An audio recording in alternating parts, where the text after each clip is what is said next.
পার্থক্যটা কি? আপনারা জানেন যে কোনো সরকার যখন আসে, আপনাকে সরকারটা নির্বাচন করতে হয়, নির্বাচনটা ব্যয়বহুল, নির্বাচনের জন্য টাকা লাগে, তারপরে আমাদের দেশে মাসেল লাগে, মাস্তাল লাগে। তো ফলে যে কোনো সরকার, আমেরিকাতেও বলেন যে এলন মাস্ক এখন বলছে সে ট্রাম্পের পক্ষে নামছে, তো একটা ভেস্টেড ইন্টারেস্টের উপর নির্ভর করতে হয়, মানে ইয়েতে হলে, ক্ষমতায় যেতে হলে।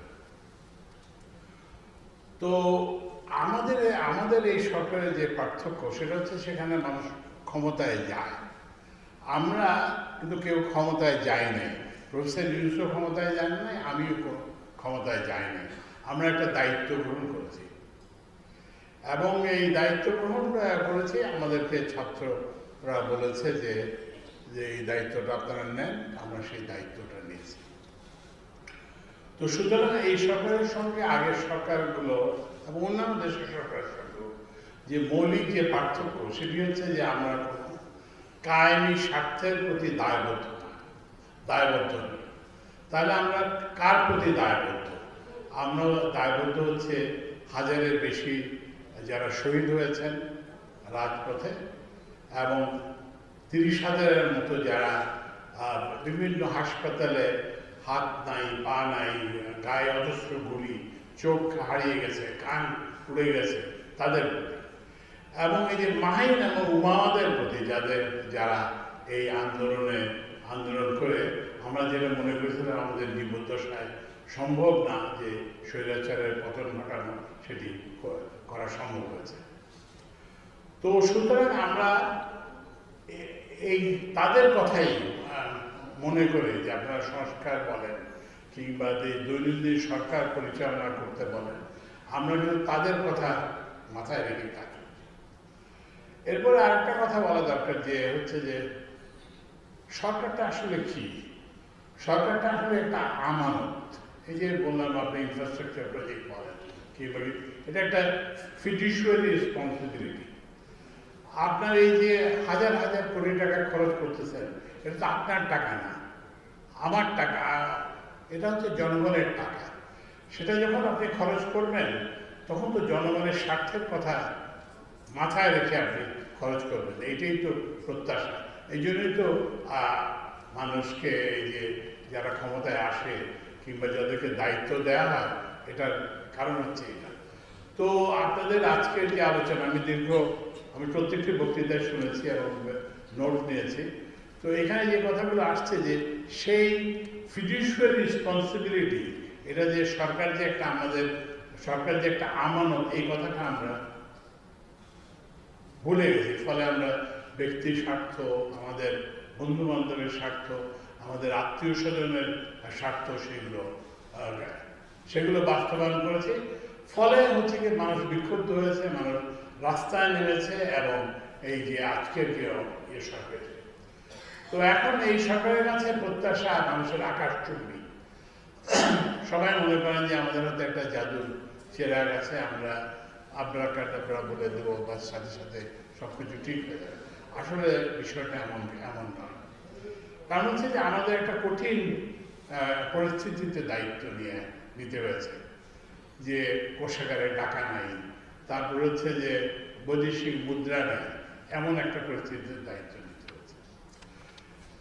তো এখন এই ক্ষেত্রে এখন সংস্কারের কথা আসছে।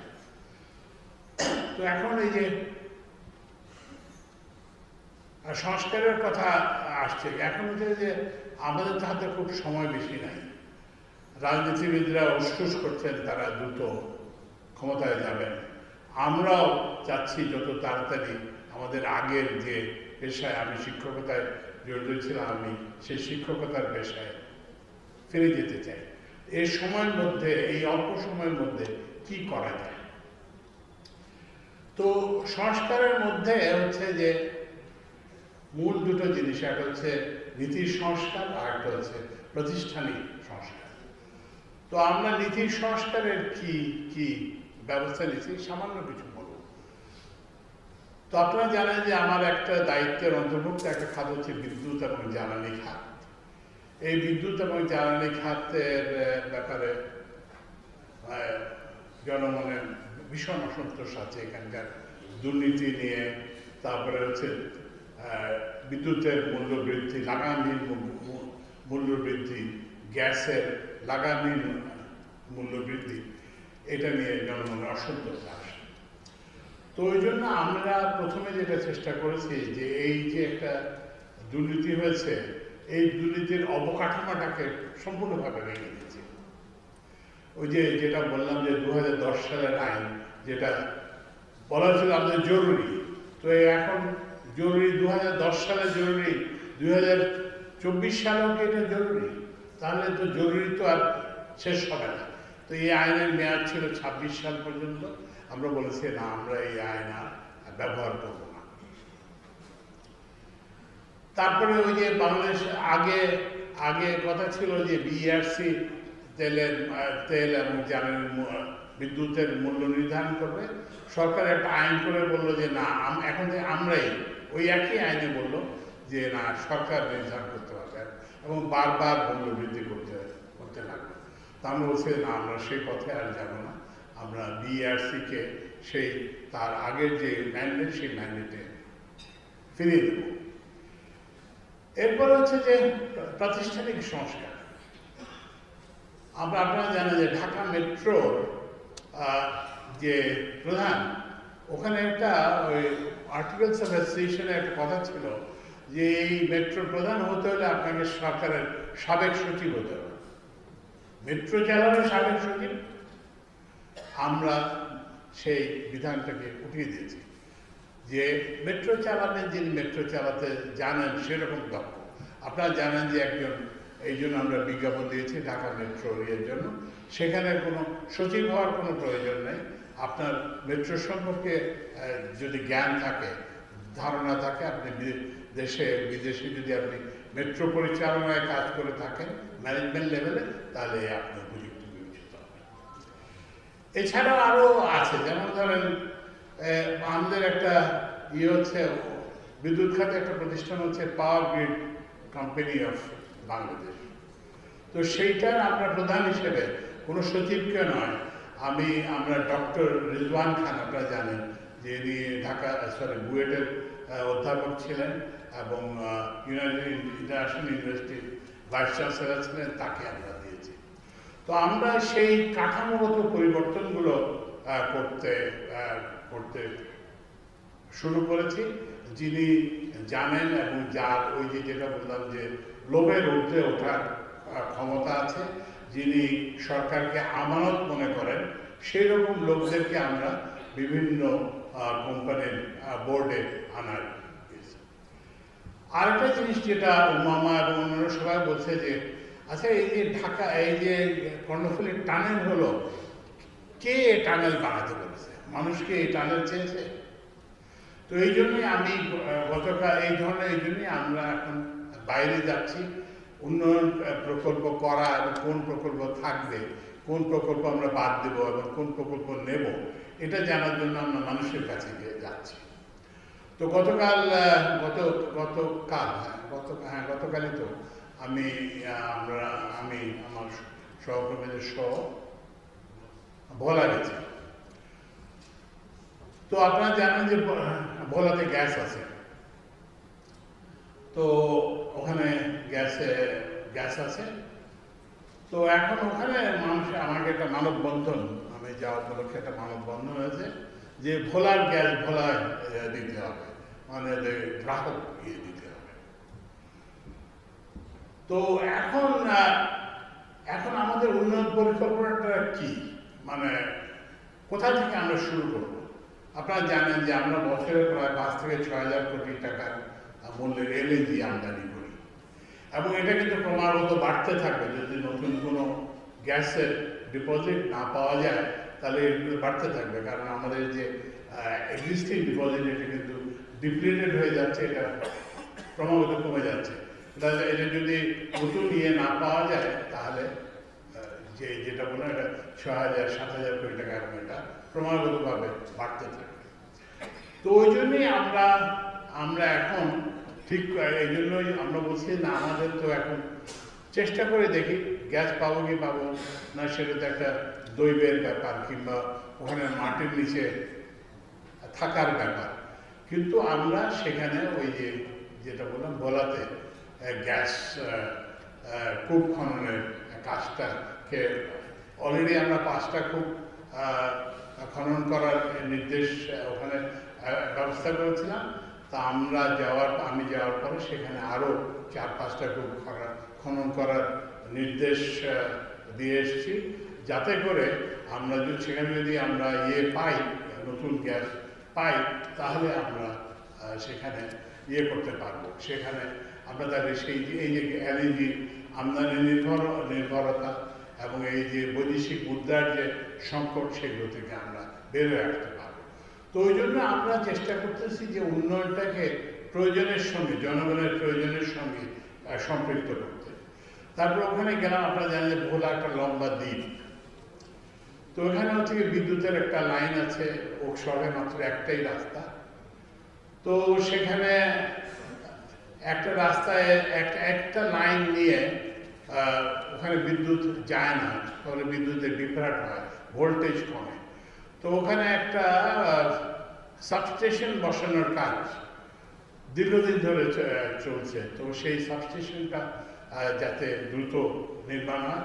আরেকটা সাবস্টেশন আরেকটা দেওয়া হয়েছিল, তারা এটা প্রত্যাহার করতে। তো ওই জন্য আমরা উন্নয়ন পরিকল্পনার ওই যে সব ফাঁকগুলো, যে গ্যাপ যেগুলোর কারণে মানুষ উন্নয়নের সুবিধা পায় না, সেই গ্যাপগুলো আমরা পূরণ করার চেষ্টা করছি। এবং এটা আসলে আপনারা এখানে যা বলেছেন এগুলো তো সবারই জানা। কস্ট বেনিফিট অ্যানালিসিসের কথা বলেছেন অধ্যাপিকা নির্মল, আমার নামটা মনে। তো আসলে কস্ট বেনিফিট অ্যানালিসিস আসলে যে এরা কেউ জানে না তা না, এটা তো রকেট সায়েন্স না।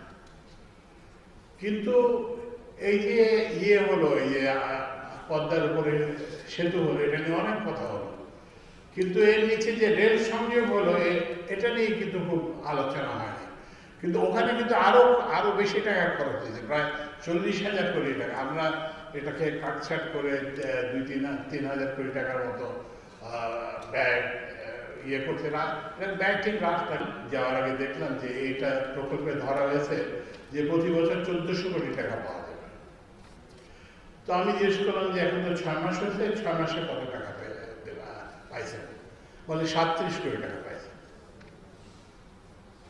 তো এই ধরনের কস্ট বেনিফিট অ্যানালিসিস যদি হয়, ওটা অবশ্য আধা বছরের, আমি যদি ওটাকে 2 দিয়ে পূরণ করি তাহলে ধরেন 100, তারপরে আরো ওই যে যশোর পর্যন্ত রাস্তা হয়নি, সেটাও যদি আমি ধরি 200, কিন্তু 1400 কোটি টাকা।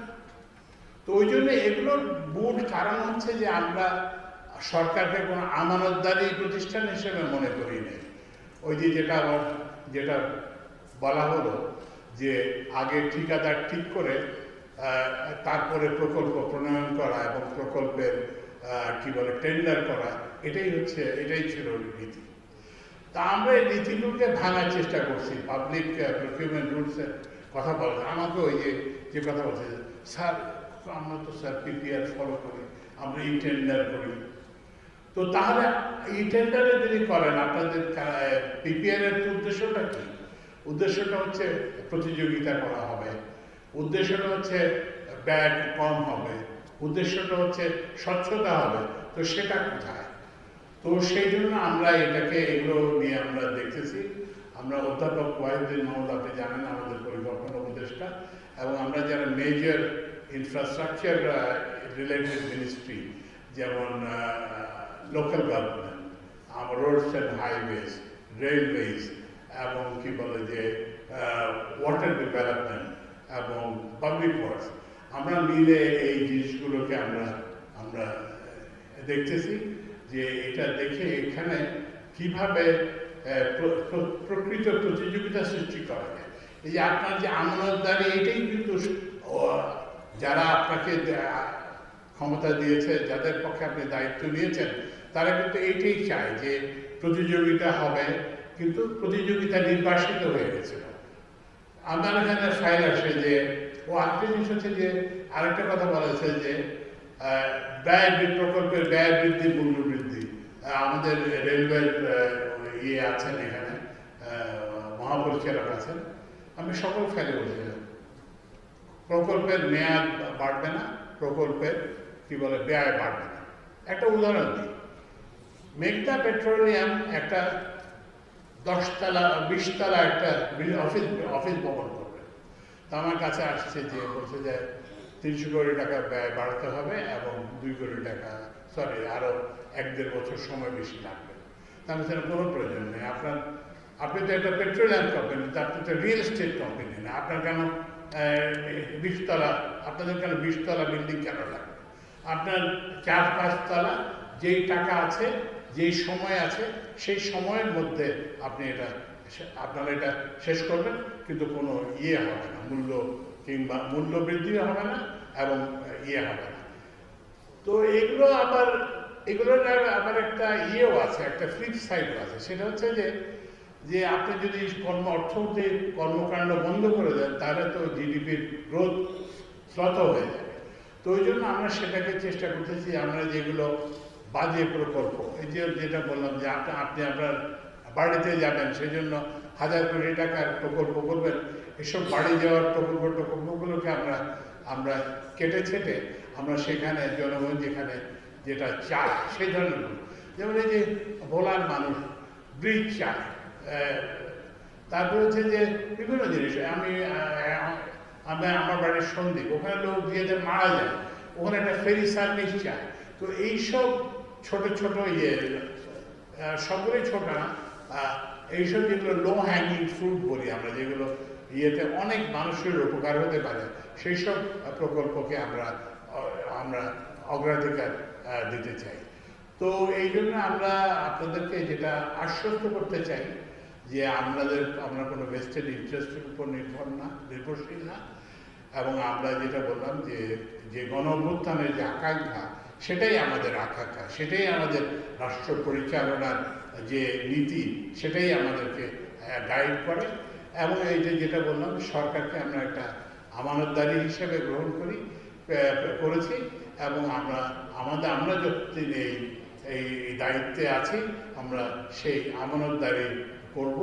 আমরা যতটা সম্ভব দুর্নীতি কমিয়ে স্বচ্ছতার সঙ্গে আমাদের কার্যক্রম করব।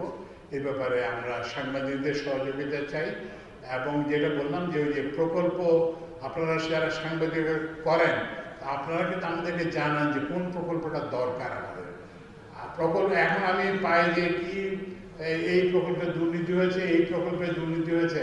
তো এইগুলো যদি পেছনে সব সময় দিয়ে দিই, এগুলো গুরুত্বপূর্ণ, তাহলে আমি কাজটা করবো কখন? ওই জন্য আপনারা কোন প্রকল্প জনগণ চায়, কোন প্রকল্পে কত লোক সুবিধাভোগী হবে, এগুলো আপনাদের সাংবাদিকতার অন্তর্ভুক্ত করেন, যাতে আমরা এই দিক থেকে দিক নির্দেশনা পেতে পারি।